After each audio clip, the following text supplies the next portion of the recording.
Friends, എല്ലാവർക്കും നമസ്കാരം. നിങ്ങളേവരും കാത്തിരിക്കുന്ന നയനിയുടെയും ആദർശിൻ്റെയും ഇനി വരാനിരിക്കുന്ന അപ്കമിങ് വിശേഷങ്ങളിലേക്ക് എല്ലാ കൂട്ടുകാർക്കും സ്വാഗതം. എല്ലാവർക്കും നല്ലൊരു ദിവസം ആശംസിച്ചുകൊണ്ട് തന്നെ നമുക്ക് അപ്കമിങ് വിശേഷങ്ങളിലേക്ക് കിടക്കാം. അതിനുമുമ്പായിട്ട് ആരെങ്കിലും ഈ ചാനൽ ആദ്യമായിട്ട് കാണുന്നുണ്ടെങ്കിൽ ഇതുവരെ സബ്സ്ക്രൈബ് ചെയ്ത് വെച്ചിട്ടില്ലെങ്കിൽ തീർച്ചയായിട്ടും ഒന്ന് സബ്സ്ക്രൈബ് ചെയ്ത് വെച്ചോളൂ കേട്ടോ. അതിനോടൊപ്പം നമ്മുടെ വീഡിയോ ഇഷ്ടപ്പെടുകയാണെങ്കിൽ ഒരു ലൈക്കും കൂടി അടിച്ചിട്ടേ പോകാവുള്ളേ. അപ്പം നമുക്ക് നേരെ അപ്കമിങ് വിശേഷത്തിലേക്ക് കിടക്കാം. ഇന്നത്തെ ഫുൾ വിശേഷം നമ്മൾ നമ്മുടെ മെയിൻ ചാനലിൽ ഇട്ടിട്ടുണ്ടായിരുന്നു. ഇനി പറയാൻ പോകുന്ന ഈ വിശേഷം അപ്കമിങ് വിശേഷമാണ്, അതായത് ഇന്നോ നാളെയോ അല്ല, ഇനി അങ്ങോട്ടേക്ക് വരാനിരിക്കുന്ന വിശേഷങ്ങളാണ് കേട്ടോ. അപ്പം അങ്ങനെ നമ്മുടെ ആദർശിനെ പെടാപ്പാട് പെടുത്തി അനാമികയുമായിട്ടുള്ള ഡിവോഴ്സൊക്കെ നടക്കുകയും അതിനെ തുടർന്ന് നമ്മുടെ അനി നന്ദുവെ വിവാഹം കഴിക്കുകയൊക്കെ ചെയ്തു. അപ്പോൾ ഈ ഒരു വിവാഹത്തിനിടയിലാണ് ചെറിയ പ്രശ്നങ്ങളൊക്കെ സൃഷ്ടിച്ച് അനാമിക വന്ന് വലിയൊരു പ്രശ്നമാക്കുന്നത്. അങ്ങനെ ഡിവോഴ്സ് പൂർണ്ണമായിട്ടും കിട്ടിയില്ലായിരുന്നു. ഡിവോഴ്സിൻ്റെ കേസ് നടന്നുകൊണ്ടിരിക്കുന്ന ഒരു സമയത്താണ് നമ്മുടെ നന്ദുവിൻ്റെ വിവാഹം ജലജയാട്ടോ മുടക്കുന്നത്. അപ്പം നന്ദുവിന് വിവാഹമൊക്കെ ആലോചന വന്നു, വിവാഹ മണ്ഡപത്തിൽ വരെ എത്തിയതാണ്. പക്ഷേ ആ ഒരു വിവാഹം മുടങ്ങിപ്പോയപ്പോൾ അത് കാരണക്കാരിയായ നമ്മുടെ ജലജയാണ് എന്ന് ആദർശിനറിയാം.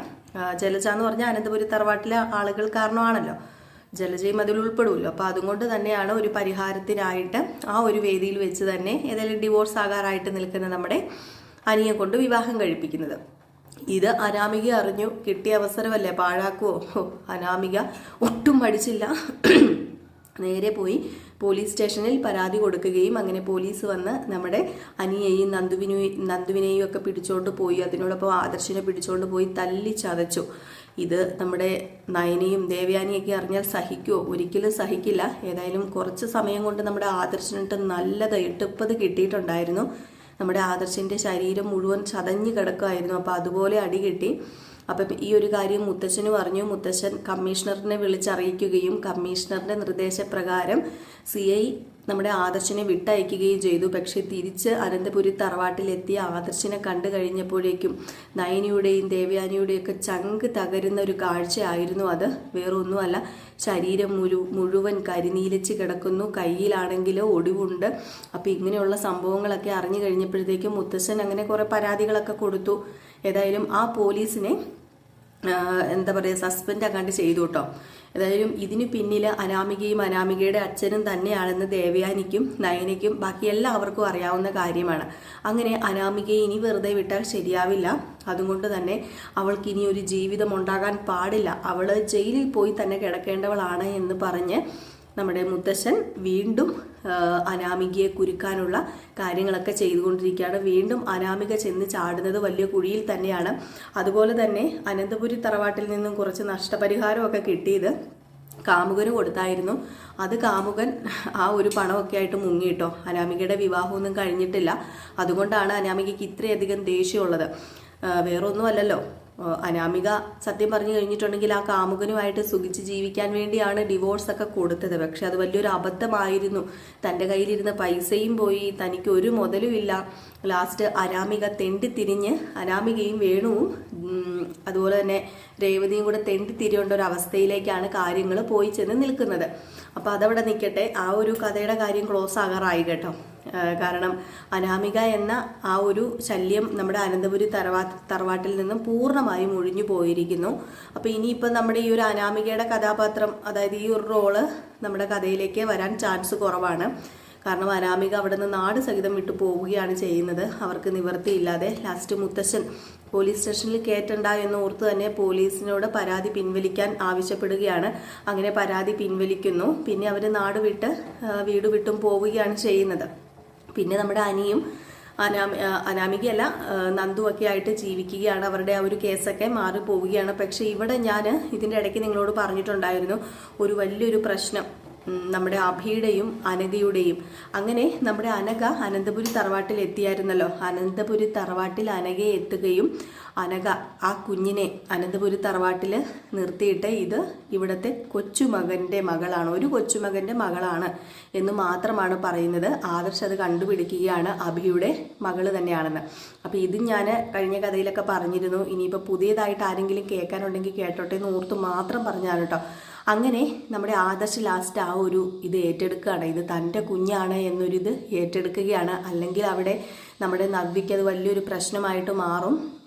ആദ്യം നവ്യയും അവിടെ വീട്ടിലുള്ള എല്ലാവർക്കും അറിയാം ഈ ഒരു അവിഹിതത്തിന് ഉത്തരവാദിത്തം ആ വീട്ടിലെ വേറെ ആരുമല്ല അഭിയാണെന്നുള്ളത് അറിയാം. അപ്പോൾ അതുകൊണ്ട് തന്നെ നവ്യയുടെ ആ ഒരു വിഷമവും സങ്കടവും ഒക്കെ കണ്ടു കഴിഞ്ഞപ്പോഴത്തേക്കും എന്നാൽ പിന്നെ ഇപ്പോൾ ഒന്നാമത് പ്രഗ്നൻ്റ് ആയിട്ടിരിക്കുകയാണ്. അപ്പോൾ അതുകൊണ്ട് തന്നെ ഈ ഒരു സിറ്റുവേഷനിൽ പറഞ്ഞറിയിക്കാൻ പറ്റില്ലാത്തത് കൊണ്ട് നമ്മുടെ ആദർശ് ആ കുഞ്ഞിനെ ഏറ്റെടുക്കുന്നു.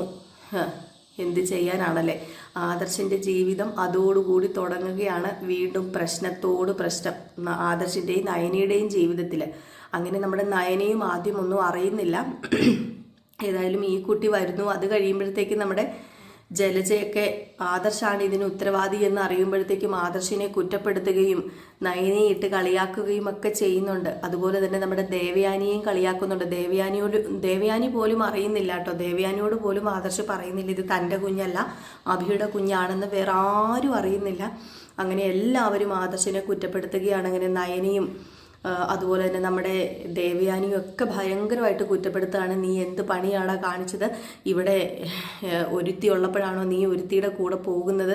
നിന്നെക്കുറിച്ച് ഇത്രയും വിചാരിച്ചില്ല. അഭിയാണ് ഇവിടുത്തെ ഭൂലോക തറ എന്ന് കരുതിയിട്ട് എടാ നീ എൻ്റെ വയറ്റിൽ എങ്ങനെ വന്ന് കുരുത്തടാ എന്നൊക്കെ പറഞ്ഞുകൊണ്ട് ആദർശിന് ഇതുവരെ പറയാത്ത കാര്യങ്ങളൊക്കെ നമ്മുടെ ദേവയാനി പറയുന്നുണ്ട്. ഇതൊക്കെ സഹിച്ച് ആദർശം നിൽക്കുന്ന കുറച്ച് ഭാഗങ്ങളൊക്കെ വരാൻ പോകുന്നുണ്ട്.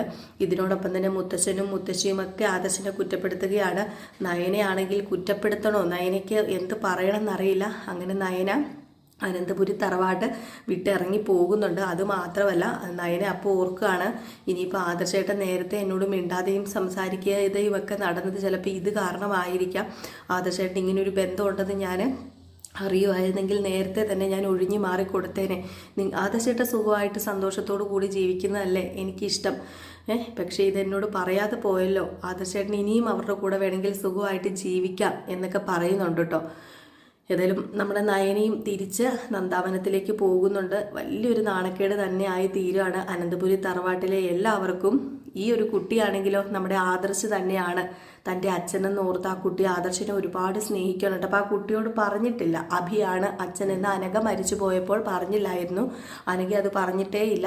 അനഘ ആ കുട്ടിയോട് പറഞ്ഞത് അനന്തപുരി തറവാട്ടിലെ ഒരു കൊച്ചുമകനാണ് ആദർശ, അനി, അഭി. ഇതാണല്ലോ കൊച്ചുമകന്. അപ്പം അനന്തപുരി തറവാട്ടിലെ ഒരു കൊച്ചുമകൻ തന്നെയാണ് നിൻ്റെ അച്ഛനെന്ന് മാത്രമേ പറഞ്ഞിട്ടുള്ളൂ. അപ്പം ആദർശ് ഇത് ഏറ്റെടുക്കുമ്പം ഇത് ഏറ്റെടുത്ത് കഴിയുമ്പോൾ ആ കുട്ടി വിചാരിക്കുന്നത് എൻ്റെ അച്ഛൻ ആദർശ് തന്നെയാണെന്നാണല്ലോ. അപ്പം ആ കുട്ടിയുടെയും പിന്നെ ആദർശിൻ്റെയും ലോകമാണ്. ആ കുട്ടിയെ അങ്ങോട്ട് കുറ്റപ്പെടുത്താനോ മാറ്റി നിർത്താനോ ആദർശ് സമ്മതിക്കില്ല കേട്ടോ. അപ്പോൾ അങ്ങനെയുള്ള കുറച്ച് കാര്യങ്ങളൊക്കെ ഇനി വരാൻ പോവുകയാണ്. അപ്പോൾ ഇതിനിടയിലാണെങ്കിൽ നമ്മുടെ ജലജയാണെങ്കിൽ അയ്യോ നിലത്തൊന്നും അല്ല കേട്ടോ. എൻ്റെ മകനെ ആയിരുന്നല്ലോ നിങ്ങളെല്ലാവരും കുറ്റപ്പെടുത്തിക്കൊണ്ടിരുന്നത്. എന്നിട്ടിപ്പോൾ എന്തായി? ഇവരെ നന്മവരം കളിച്ച് നടക്കല്ലായിരുന്നോ പകൽമാന്യൻ? ഇവനെ പകൽമാന്യനായിരുന്നു. അല്ലെങ്കിലും എനിക്ക് അന്നേ അറിയാമായിരുന്നു ഇവൻ്റെ കയ്യിൽ എന്തൊക്കെയോ കള്ളത്തരങ്ങളുണ്ടെന്ന്. എന്നിട്ട് എൻ്റെ മകനെ എല്ലാവരും കൂടെ കുറ്റപ്പെടുത്തി. ഇവനെ ഇപ്പം പടിയടച്ച് പിണ്ടം വെക്കേണ്ടത്, അല്ലാതെ എൻ്റെ മകനെ അല്ല. അനന്തപുരി തറവാട്ടിലെ കൊച്ചുമക്കളുടെ സ്വഭാവം ഇതാണോ എന്ന് നാട്ടുകാർ ചോദിക്കുന്നത് കേട്ടിട്ട് തൊലി ഉരിഞ്ഞു പോവുക. ദേവയാനി എന്നല്ല ഏടത്തിയുടെ മകൻ ഏടത്തി ഇങ്ങനെയാണോ വളർത്തി വെച്ചിരിക്കുന്നത് എന്നൊക്കെ ചോദിക്കുക. പൊട്ടിക്കരയാ എന്നുള്ളതല്ലാതെ നമ്മുടെ ദേവയാനിക്ക് വേറൊന്നും അതിന് മറുപടി കൊടുക്കാൻ ഇല്ല കേട്ടോ. ഈ കുട്ടിയോട് ദേവയാനിക്ക് ഭയങ്കര ദേഷ്യം വരികയാണ്.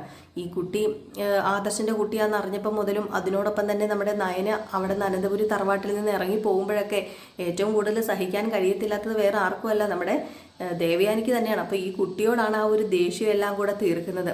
പക്ഷേ ആ കുട്ടിക്ക് എല്ലാവരെയും ഭയങ്കര ഇഷ്ടമാണ് കേട്ടോ.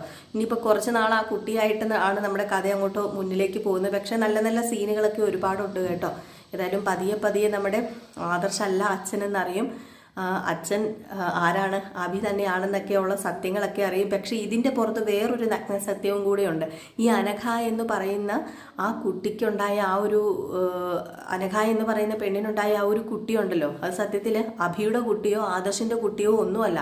ആ കുട്ടി സത്യത്തിൽ വേറൊരാളുടെ കുട്ടിയാണ്.